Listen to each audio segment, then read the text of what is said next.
자, 계속 진도 나갈게요. 자, 다시 한번 공지사항 말씀드립니다. 제가 이번 주까지 그 수정표를 만들어 갖고 다음 주 초에 학원 통해서 보내드릴 겁니다. 그러면 그거 가지고 꼭 양도소득세 수정해 갖고 오십시오. 그러면 다음 달부터는 양도소득세부터 먼저 들어가겠습니다. 개정된 내용을 가지고. 근데 보시면 알겠지만 개정된 내용 중에서 시험에 나올 만한 건 몇 개 없어요. 대부분 실무 절차 규정적 성격이 강한 것들이 개정됐기 때문에 제가 체킹해 드릴 거고, 그 다음에 어디 가느냐, 우리 소득세 좀 가겠습니다. 소득세. 여러분 몇 페이지 보시냐면요, 402쪽으로 좀 갈게요. 양도소득세 들어가기 전에 소득세부터 좀 잠깐 먼저 살펴보겠습니다. 지금 소득세 갈게요. 자, 소득세 좀 정의 좀 내릴게요, 여러분. 자, 우리 양도소득세라는 소득세는 대전제 조건이 여러분 개인입니다. 개인이 납세 의무자가 되고요. 개인의 소득을 과세 대상으로 하여 부과되는 국세를 바로 뭐라냐면 소득세라 합니다. 그래서 소득세가 과세가 되기 위한 가장 기본적인 전제 조건은 뭡니까? 개인입니다. 오로지 개인입니다. 이게 전제조건입니다. 그러니까 우리가 지금까지 공부했던 취득세, 등록면세, 재산세, 종부세와는 달리 지금까지 공부한 거는 개인, 법인, 단체를 구분한다, 구분하지 않는다. 구분하지 않습니다, 여러분. 꼭 기억해 두셔야 돼요. 그런데 어디로 오면 소득세는 대전제 조건이 누구만? 개인만 할 수 있다는 겁니다. 개인만. 개인이 아니라 법인이다. 그러면 그때는 법인세로 갑니다. 그러나 법인세는 우리 시험 범위가 아니죠. 그 다음에 이때 과세 대상인 개인의 뭐를? 소득을 과세 대상으로 하는 거죠. 이때 세법에서 말하는 소득은 뭐를 말하냐? 일정 기간 동안에 발생한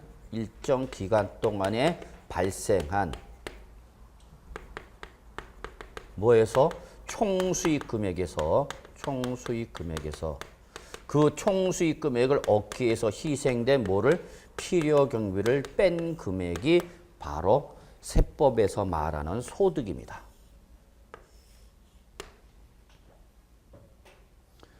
여기서 여러분이 절대 놓치면 안 되는 것이 일반적인 수익 금액이 과세 대상인 소득이 아니라 그 소득을 얻기 위해서 희생된 뭐를? 필요 경비를 뺀 금액이다. 그 얘기입니다.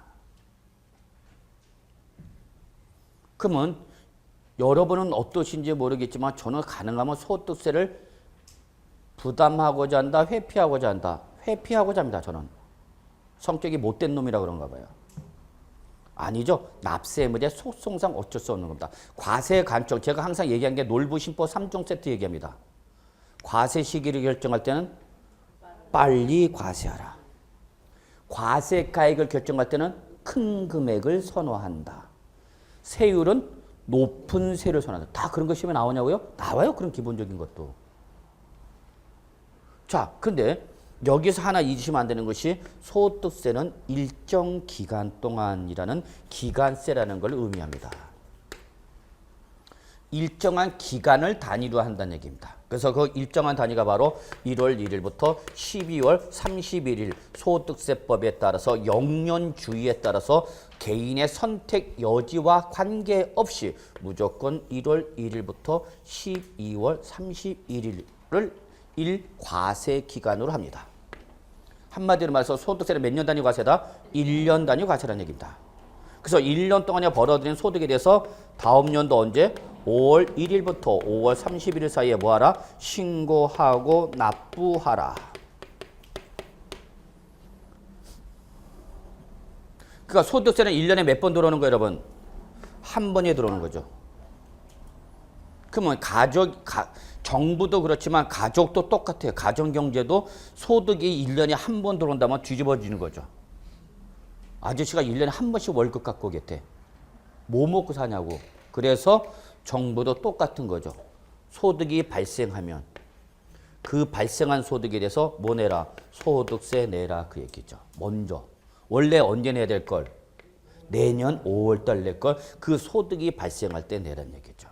그래서 여러분의 아저씨 등 근로소득을 제공하는 사람은 아니 근로를 제공하는 사람은 뭘 받고? 급여. 그러면 그 급여에 대해서 소득세법상 간이세액 조견표에서 해당 소득 금액에 대한 소득세를 징수하는 거죠. 이걸 우리 뭐라 그래? 원천징수 그러는 거죠. 그래서 그 급여 등에 대해서 세대주 여부와 연령과 부양가족 수 등을 고려한 간이세액 조견표에 대해서 그 소득 금액, 요 급여에 대한 소득세를 빼고 주는 거죠. 그래서 소득세를 급여를 지급할 때마다 소득세를 뭐 한다? 빼고 준다. 이걸 뭐란다, 여러분? 원천징수라 그러는 거죠. 그래서 1년이 지나서 1년 동안에 대한 뭐가 확정이 되면 총 급여액이 확정이 되면 그 총 급여액에 대해서 우리는 뭘 계산하고 종합소득 공제하는 거죠. 소위 말하면 여러분 뭘 생각하시면 되는 거예요? 연말정산이라 해서 1년 동안에 냈던 각종 보험료, 의료비, 교육비, 기부금 등 필요 경비에 대한 증빙 서류를 제출하는 거죠. 그래서 뭘 잡는가? 필요 경비를 잡는 거죠. 원천 징수할 때 이것까지 고려한다 못한다? 못하는 거죠. 못합니다. 이거는 연말 지나야 봐야 아는 거니까. 그래서 연말 지나서 총 급여가 확정되고 그에 따라서 1년 동안 발생한 경비를 공제해서 뭐가 확정되면 소득세가 확정되면 그동안 뭐 했던 거? 기납부한 세액과 확정된 소득세를 뭐해서 비교해서 추가 납부할 거냐 환급할 거냐가 결정되는 게 그 유명한 여러분 연말정산이죠. 그렇죠? 연말정산입니다. 그게. 그래서 기납부한 것이 매달 급여를 받을 때 소득세 원천 징수된 금액이 더 많다라면 뭘 받는 거고? 환급을 받는 거고. 그동안 원천 징수된 세액이 전체 1년 확정된 소득에 대한 소득세를 비교해서 얘가 적다. 원천 징수액이 적다. 그러면 뭐 하는가? 추가 납부죠. 이때 종합소득 공제하는 과정에서 소득 공제가 있고 세액 공제가 있습니다. 그런데 이번 2015년, 2014년도부터는 대부분의 금액이 요로 바뀝니다. 공제 금액이. 그러다 보니까 과표가 커지고 과표가 커지다 보니까 적용되는 세율이 증가됩니다. 그러다 보니까 올해 예상외로 세액공제로 전환함에 따라서 환급받는 사람보다는 추가 납부하는 사람들이 더 많아진 겁니다. 그래서 들고 일어난 거죠. 여러분 뉴스 들으셨죠? 그래서 이제 정부도 그렇고 정치인들도 고쳐라! 그러는 거죠. 고쳐라. 잘못된 거 아니냐. 그러니까 시뮬레이션을 잘못한 거죠. 국세청에서. 항상 시뮬레이션 합니다. 이렇게 바뀌었을 때에 소득세에 미치는 영향 이런 걸 다 분석해 놓고 했는데 그 시뮬레이션을 하는 과정에서 잘못된 거죠. 원시값이 잘못됐다든지 분석 차조, 기초 데이터 값이 잘못됐다든지. 그래서 이거 아마 또 고칩니다. 이게 소득세 기본입니다. 이때 이 과세 대상인 소득은 다시 소득의 원천 유형에 따라서 두 가지 과세 방식이 있습니다. 합산 과세하는 종합소득과 개별적으로 과세하는 분류과세 두 가지가 있습니다. 이게 바로 뭐냐면 퇴직소득과 양도소득이 됩니다. 그래서 결론부터 말하면 여러분 소득세에서 말하는 소득은 몇 가지로 구분하냐? 세 가지. 종합소득, 퇴직소득, 양도소득이고요. 이 중에서 우리가 공인중개사 이 부동산세법의 주된 내용이 되는 게 바로 뭐예요, 여러분? 양도소득세입니다. 그래서 우리가 지금 양도소득세 공부하는 겁니다. 퇴직소득은 우리 공인중개사 시험에 절대 안 나옵니다. 왜죠? 부동산과 관련이 없으니까. 그리고 이때 이 종합소득은 다시 그 소득의 원천 유형에 따라서 이자소득, 배당소득,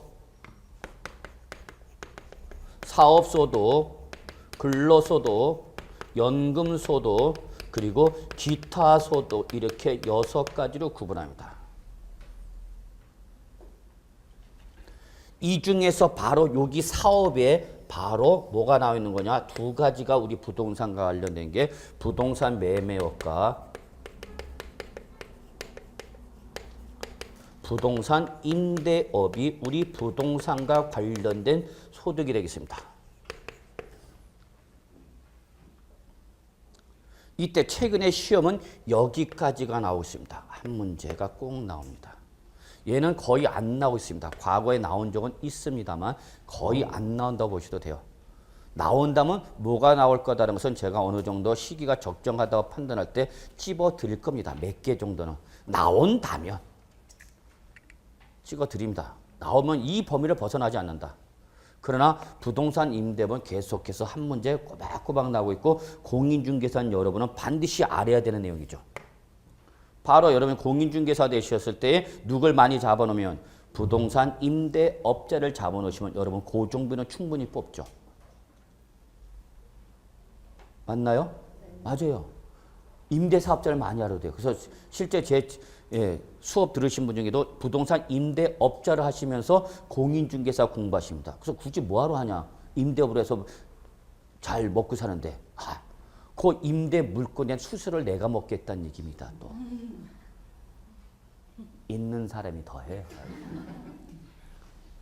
말 되는 거죠? 그러면 그분은 자기가 일단 물건을 깔고 들어가는 거야. 자기 거. 평촌에서 있었던 일입니다. 이거죠. 그래서 여러분 이자소득, 배당소득, 사업소득, 근로소득, 연금소득 요 중에서 우리 부동산과 관계된 거 뭐다 여러분? 부동산 매매업과 부동산 임대업입니다. 그래서 여러분 그게 나오는 게 바로 여러분 교재에 어디 보시냐면은 406조 보시기 바랍니다. 부동산 임대소득이죠. 최근에 논란거리가 되고 있는 거죠, 요게. 2014년도 작년에 어떤 일이 있었냐. 과세관청에서 주택 임대사업자 다 잡아내겠다. 과세 다 하겠다. 철저히. 그러면서 주택 임대사업 과세 강화 방침을 밝힙니다. 정부는 증세를 안 한답니다. 여기서 증세라는 것은 세율만 올리지 않겠다는 얘기입니다. 다른 걸로 잡아들이는 건데. 그러면서 정부는 뭐라고 그래요? 증세는 안 합니다. 합니다. 엄청나게 여기저기서 나중에 지방세 개정할 때도 한번 확정되면 제가 분명히 이러한 개정이 결국은 세금을 증가시키는 거냐 감소시키는 걸 분명히 제가 말씀드릴 겁니다. 그러면 진짜 세금이 많이 늘어나고 있구나라는 걸 느끼게 됩니다. 그 다음에 새로운 신임 총리가 뭐라고 그랬습니까? 연락 안 왔어? 여러분한테 인사 안 왔어? 이런 취임 일성하는 선거에 뭐라고 그러냐면 주민세 올리겠다, 자동차세 올리겠다 그랬습니다. 반장하는 겁니다. 자동차세, 주민세 누가 냅니까? 여러분이 내는 겁니다. 여러분. 선택의 여지가 없습니다. 자, 이렇게 얘기합시다. 법인세는 제가 여러분 나중에 공인중개사업을 하시면서 조금 규모가 커지면 저는 법인화 하십시오라고 말씀드리고 싶어요. 법인화 하십시오. 법인은 최고가 22%입니다. 우리 소득세는 몇 프로입니까? 38%입니다. 38%죠? 갑자기 또 헷갈리네. 요즘은 이제 자꾸 까먹어. 오는 사람마다 자꾸 까먹어요. 어떻게 하면 좋아요? 그러니까 나도 까먹고 같이. 6%, 15%, 24%, 35%, 38%, 5단계 초과 누리세입니다. 근데 웃긴 게요. 1억 5천만을 초과하기만 하면 다 38%입니다. 그러면 10억을 버는 사람도 38%, 최고 세율이. 2억을 버는 사람도 38%, 50억을 벌어도 38%. 법인이면 20% 정도밖에 안 됩니다. 20%밖에 안 됩니다. 그죠?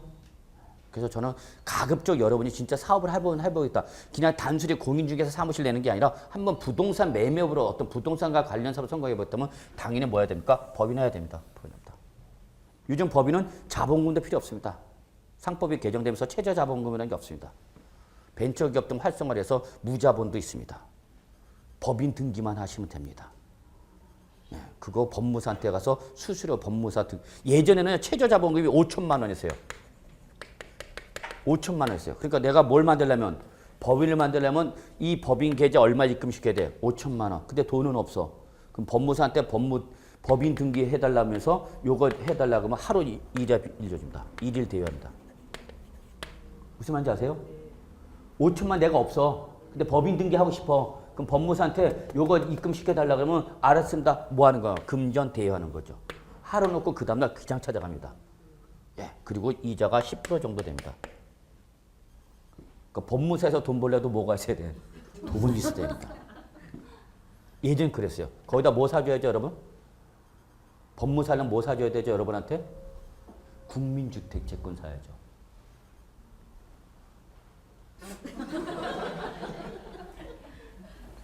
주택법에서 얘기할 텐데 국민주택 채권? 아니야, 부동산 매매 소유권 이전할 때 반드시 국민주택 채권 사야 되잖아. 매매 금액에 따라서 일정한 비율로. 그래서 국민주택채권 제1종 국민주택채권이 있고 제2종 국민주택채권이 있고 제2종 국민주택은 1년, 3년, 5년, 10년, 15년, 20년까지가 있고 1종은 제2, 3년, 5년, 10년 정도까지밖에 없고 5년까지인가요? 그렇죠? 응? 예. 저도 잘 못 알아듣겠어요. 자, 그래. 요거. 그래서 요거 보시면 되겠죠. 그래서 여러분 여기 우리가 봅니다. 그게 여러분 교재 어디 406조 부동산 임대사업소입니다. 요거 올해도 또 역시 개정상에 들어가 있습니다. 개정상에. 그래서 개정표 여기 수정표 들어가야 됩니다. 특히 어디가 시험에 잘 나오냐면 여러분 교재 400 어디 보시냐면 예 408조 비과세 주택 임대소득 찾았습니다. 찾으셨습니까? 별표 3개 빡빡빡. 올해 부동산 임대 사업에 관련된 문제 나온다면 여기서 나올 가능성이 높습니다. 자, 그래서 우리 책에는 지금 현재 밑줄 한 개의 주택을 소유하는 자의 주택 임대 소득은 비과세라고 했죠. 여기다가 그 밑에 올해 개정사항 2번을 보시기 바랍니다. 2번 소규모 주택 임대 사업 찾으셨어요? 요게 올해 개정된 사항입니다. 신설된 규정입니다. 해당 과세 기간에 대통령이 정하는 자 밑줄 총수익금의 합계액 즉 임대료 등의 합계액을 말합니다. 얼마 이하면 2천만 원 이하인 자는 주택수와 관계없이 비과세를 해주겠다 그 얘기입니다. 단 조건이 붙습니다. 밑줄 2006년 12월 31일 이전까지만 해준답니다. 즉 내년까지만 해주겠다는 얘기입니다. 내년까지만. 그리고 내후년부터는 과세로 바뀝니다.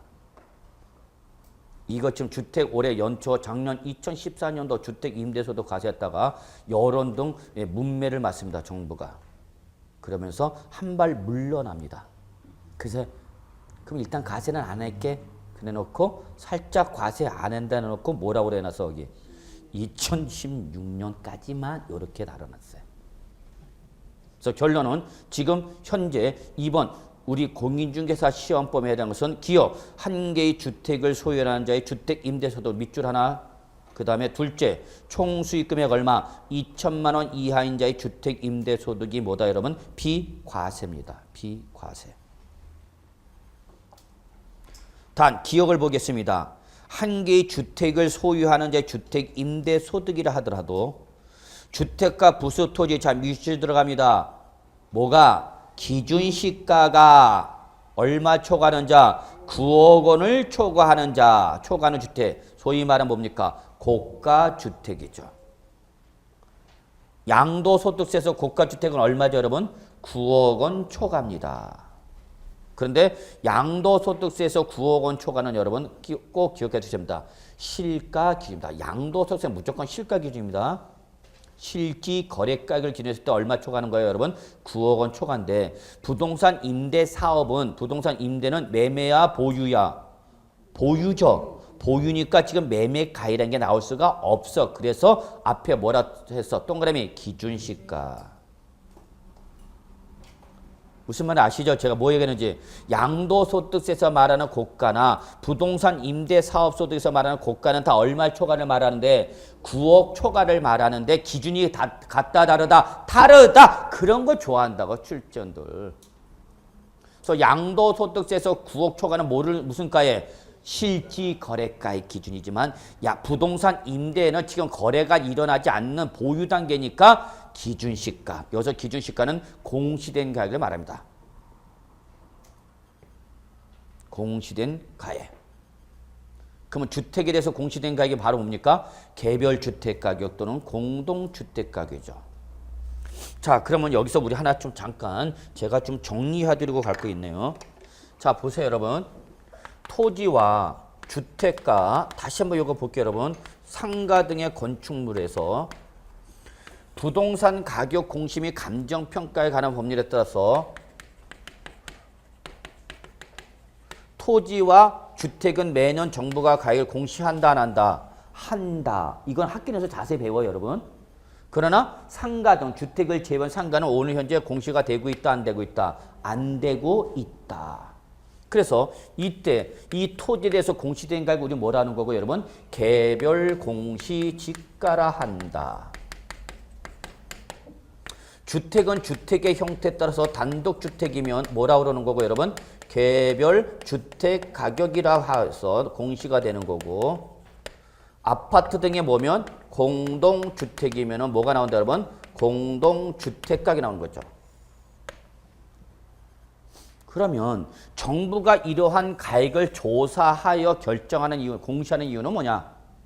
첫째, 이게 바로 뭐가 되는 거죠? 감정평가의 기준이 되는 금액이 되는 거죠. 둘째, 협의 매수나 수용 등을 지급할 때 보상금의 기초가액이 되는 거죠. 그리고 셋째, 지방세를 과세하거나 국세를 과세할 때 과세가액의 기초가 되는 가액이죠. 맞습니까? 맞는데? 네. 그래서 여기에 대해서 뭐를 과세할 때는 지방세를 과세를 할 때는 요 놈들이 뭐가 되는 거고 시가 표준액이 되는 거죠. 그렇죠? 근데 저 토지나 주택에서 뭐를 과세하면 국세를 과세할 때는 이걸 뭐라고 그런다고 여러분? 기준시가라 하는 거죠. 그래서 제가 여러분 누차 강조한 게 뭐냐면 시가 표준액이란 말은 어디에서만 나와야 된다? 지방세에서만 된다. 종합부동산세나 양도소득세 등 국세를 설명하는 과정에서는 시가 표준액이라는 말이 나온다 못 나온다? 못 나온다. 그 대신 대응되는 나오는 말이 뭐다? 기준시가다. 그래서 여러분 요 보는 순간 지방세, 국세란 말이 떠오르는 거죠. 그러면 예를 들어서 여러분이 가지고 있는 아파트에 대해서 뭐가 나오는 거죠, 여러분? 공동주택 가격이 나오는 거죠. 그럼 이게 예를 들어서 5억 원이 나왔어. 5억 원 공시가 됐어. 요 공시된 가액 5억 원이 뭐를 과세할 때는 지방세를 과세할 때는 요 5억 원이 뭐가 되는 거고 시가 표준액이 되는 거죠. 이해되시죠? 근데 여기 대해서 뭘 과세할 때는 국세를 과세할 때는 요 5억 원이 뭐가 되는 거다는 얘기 여러분. 기준시가다는 얘기다. 그러니까 결론은 주택이나 토지가 돼서 뭐가 나면 공시되면은 이 공시된 가액이 지방세, 국세의 과세가액의 기초가 되는 가액이다. 그 얘기입니다. 이해되셨나요? 그런데 문제는 얘죠. 뭐가 문제예요? 토지와 주택을 제외한 건축물들은 아직 오늘 현재 공시가 되고 있다고 안 되고 있다고? 안 되고 있어요. 제가 현업에 있을 때, 현직에 있을 때는 토지만 공시가 됐었어요. 토지만. 지가 공시 및 토지 등의 평가에 관한 법률 1980년도 시행된 제정된 법규입니다. 그래서 그때는 지가 공시 및 토지 등의 평가에 관한 법률 이렇게 나왔었어요.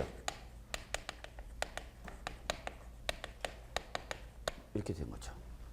근데 이게 2005년부터 바뀌는 거죠. 뭐로 바뀌죠, 여러분? 부동산 가격 공시로 바뀌는 거죠. 및 감정 평가에 관한 법률로 바뀝니다.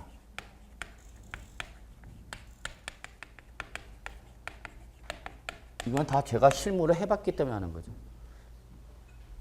요거하고 요거 차이점 보이시죠, 여러분? 차이점 보이시죠? 요거는 뭐만? 토지만. 요거는 부동산. 그러니까 뭐가 들어온가? 요게 들어온 거죠. 요게 2005년부터 들어온 거죠. 2005년부터. 이해되시나요? 자, 그러면 마무리하겠습니다. 건축물은 이렇게 공시가 되고 있으니까 안 되고 있으니까 안 되고 있으니까 저 상가 등의 건축물에 대해서 뭘 과세할 때는 지방세를 과세할 때는 이 가액을 무슨 가액을 시가 표준액을 할 거냐 그 얘기야. 이거는 누가 결정하라? 시장 군수가 산정한 가액을 하라. 그렇죠.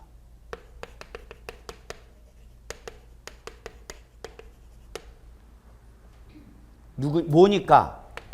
지방세니까 누가 나오는 거예요, 여러분?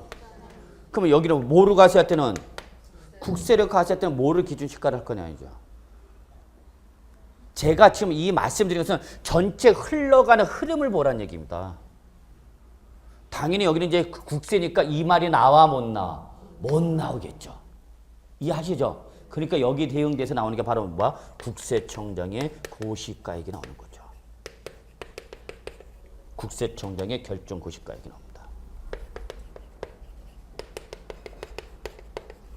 단, 집가 급등 등 특정한 지역에서는 국세청장이 토지와 건물의 일괄 고시가액이라는 게 나옵니다. 네, 뭐 거기까지 들어가실 필요는 없고요. 자, 그래서 결론 냅시다. 상가 등일 때는 공시가 되고 있으니까 안 되고 있으니까 이 상가 건물 등에 대해서 뭘 과세할 때는 지방세를 결정할 때는 누가 계산하라? 시장 군수가. 뭘 과세하면 양도소득세나 상속세, 증여세를 과세할 때는 이때는 누가? 국세청장의 결정 고시한 가액을 끌고 가라. 그래서 실제 국세청 홈페이지 들어가시면은 이 결정 공시 가액이 다 나오고 있습니다. 다만 어떤 지가가 급등하거나 급등할 우려가 있다고 인정돼서 국세청장이 지정하는 지역일 때는 이 국세청장의 결정 고시가에다가 일정한 배율을 곱한 가액을 기준시가를 합니다. 뭐 여기까지는 갈 필요 없어요. 다만 요 흐름을 여러분이 실무 나가시면 이건 다 아셔야 되는 거야. 그죠? 그래서 여러분이 나온 공시된 가액을 가지고 지방세를 과세할 때는 얘가 뭐가 되는 거고 시가 표준액이 되는 거고 국세를 과세할 때는 뭐로 바뀌어야 된다고요? 기준시가. 국세일 때는 시가 표준액의 말이 나온다 못 나온다? 못 나온다고요. 이해되셨죠? 근데 그러면서 제가 하나 여러분들 강조한 게 있습니다. 개별 공시지가는 꼭 기억해 두셔야 돼요. 얘는 토지의 뭐에 대해서 나온다고 여러분? 1제곱미터당 가격으로 나온다 그랬어요. 맞습니까? 잊으시면 안 됩니다. 1제곱미터당 가격으로 공시가 됩니다.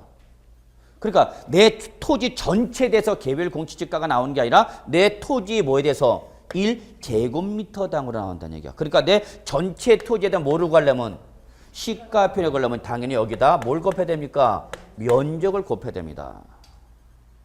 됐죠? 근데 저는 이거보다 더 말씀드리고 싶은 게 이겁니다. 얘를 말씀드리고 싶은 겁니다. 얘가 더 중요해서. 이거는 이미 말씀드렸습니다. 이 주택에 대해서 공시되는 가격인 개별 주택가격이나 공동주택 가격은 잊지 마세요. 그랬어. 뭐다고 여러분? 주택의 건물과 토지의 무슨 가격 나온다고요? 일괄 고시가가 나옵니다. 그랬어요. 정 이해가 안 되면 이걸 뭐로 생각하라? 전체 가격으로 나온다. 이걸 모르면 안 돼요. 이 나온 개별 주택가나 공동주택 가격은 주택의 건물은 물론 뭐까지? 토지까지 포함된 무슨 가격이다고요? 일괄 고시가. 무슨 가격이다고요? 전체 가격이다고요. 주택 건물은 물론 뭐까지 포함된 가격이라고요? 토지까지 포함된 가격이죠. 토지가예요. 그러면 자 주택분 재산세 한번 잠깐 볼까요? 주택분 재산세 과세 표준 계산해 봅시다. 그럼 주택분 재산세 과표니까 뭐를 기준해 놓고 시가 표준액에다가 공정시장가격을 몇 프로입니까? 몇 프로입니까? 60%죠. 고급주택가 별장은 몇 프로입니까? 고급주택가 별장일 때의 공정시장가격을 몇 프로입니까? 60%입니다. 60%. 주택은 무조건 60%입니다. 그랬더니 최근에 시험에 나왔죠. 요거. 고급주택의 공정시장가액은 70%를 한다. 이렇게 출제된 말장난칩니다. 아니죠. 모든 주택은 제가 그랬어요. 공정시장 때 주택은 모든 주택 따로 별장과 고급주택 구분했어요? 안 했어요? 안 했어요. 안 했어요. 무조건 60%입니다. 그러니까 그걸 출제 장난쳐갖고 고급주택과 별장인 중과세 대상은 70%다. 이렇게 말장난치는 거죠. 그럼 낚이는 사람도 많이 걸리죠. 그러면 자 보세요. 여기 5억 원이 나왔죠. 여러분이 갖고 있는 아파트의 공동주택가가 얼마 나왔다고 여러분? 5억. 그러면 이걸 그대로 끌고 오란 얘기죠? 여기다 끌고 오란 얘기잖아. 그러면 과표로 얼마 되는 거야? 3억 원이죠. 3억 원. 됐습니까? 여기다가 이제 과표에다 뭘 곱하면 됩니까? 세율을 곱하면 되는 거죠? 그래서 뭐가 나옵니까? 산출색이 나오죠. 이때에 여러분 잠깐 어디에 오시냐면 어이, 빨리 시간 또 다 됐네요. 아 미치겠네.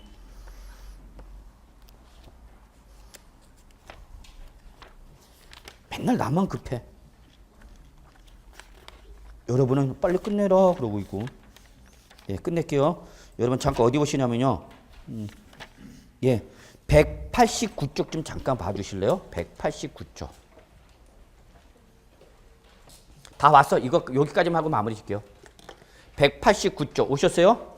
맨 위에 보세요. 주택분 0.1%부터 0.4%까지 4단계 초과 누진세 과세 표준 표 나와 있죠? 과세 표준의 구간에 따라서 적용된 세율이 나와 있죠? 그럼 여러분 지금 여기 과표 얼마 나왔어요? 우리 지금 3억 원이죠. 그러면 여러분 거기 얼마부터 출발해서 6천만 원 이하 단계죠? 그 다음에 2단계가 얼마죠? 1억 5천만 원이죠. 3단계가 얼마죠? 1억 5천만 초과 3억이죠. 그럼 우리 몇 단계 세율 정하는 겁니까? 딱 3단계죠. 딱 3단계. 그러면 이때 누진세는 얼마 되는 겁니까? 그 밑에 있죠. 57만 원. 밑줄. 3억 원 초과에 57만 원 플러스 3억 원 초과 금액의 1000분의 4 있죠, 여러분? 그때 그 57만 원이 뭐를 말하냐면 3억 원까지 누진세를 합한 금액이 57만 원이다 그 얘기입니다. 표의 의미를 말씀드린 거예요. 그러면 우리는 57만 원 플러스 3억 원을 초과하는 부분에서 몇 프로 때려라는 얘기야? 0.4% 때려라는 얘기야. 그럼 바로 위에 보세요, 여러분.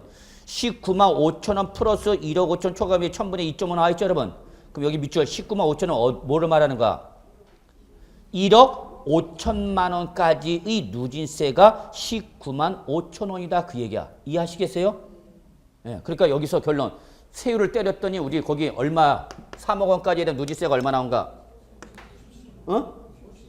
57만 원이 되는 거죠. 이게 바로 재산세죠. 뭐에 대한 재산세입니까? 주택분 재산세죠. 지금 문제는 주택분 재산세는 건물과 토지가 나눠져요, 안 나눠져요? 안 나눠지죠. 그래서 제가 재산세에서 주구장창 보유세에서 제일 중요한 것이 주택에 대한 재산세나 종부세를 과세했던 주택, 건물과 토지가 나눠진다, 안 나눠진다? 안 나눠진다. 무조건 주택분 재산세는 무조건 몇 개 나온다? 하나 나오는 이유가 바로 얘 때문에 그래, 얘 때문에. 얘 자체가 구분이 됐으니까 안 됐으니까 안 됐기 때문에 이걸 끌고 오니까 주택분 재산세는 건물과 토지가 나눠져, 안 나눠져? 안 나눠지는 거죠. 이해되시나요? 그럼 만약에 이걸 과세할 때 만약에 상속세, 증여세, 시가가 확인이 안 된다. 그럼 이놈을 그대로 국세로 끌고 때 뭐가 되는가? 이름이 기준시가로 바뀌어. 그러나 금액은 얼마가 되는 거야? 5억 원. 이해되셨죠? 이 5억 원의 지방세는 뭐가 되는 거고 시가 표현이 되고 이게 국세가 되면 뭐로 바뀌라? 기준시가로 명칭만 바꿔주라고. 그러나 금액에는 변함이 없죠. 무조건 5억 끌고 간 거니까. 이해하시죠? 저 5억 원에 대해서 지방세를 과세할 때는 저게 과표에 뭐가 되는 거고 시가 표현액이 되는 거고 양도소득세, 상속세, 증여세, 국세를 과세할 때는 요 5억 원이 뭐가 되는 거고 기준시가. 됐죠? 마무리 질까요? 예. 그래서 여러분 일단 뭐 소득세 기본 개념을 설명드렸고요. 그래서 다음 주 오시기 전에 꼭 책 수정표 받으셔서 확인하셔서 수정해 갖고 오시면은 예, 다음 우리 3월 달에는 뭐부터 한다고요? 양도 소득세 이제 조금 본 강의로 들어가도록 하겠습니다. 자, 여기까지 해서 1월달, 2월달까지 기본 과정, 기초 과정 강의 마무리하도록 하겠습니다. 수고하셨습니다.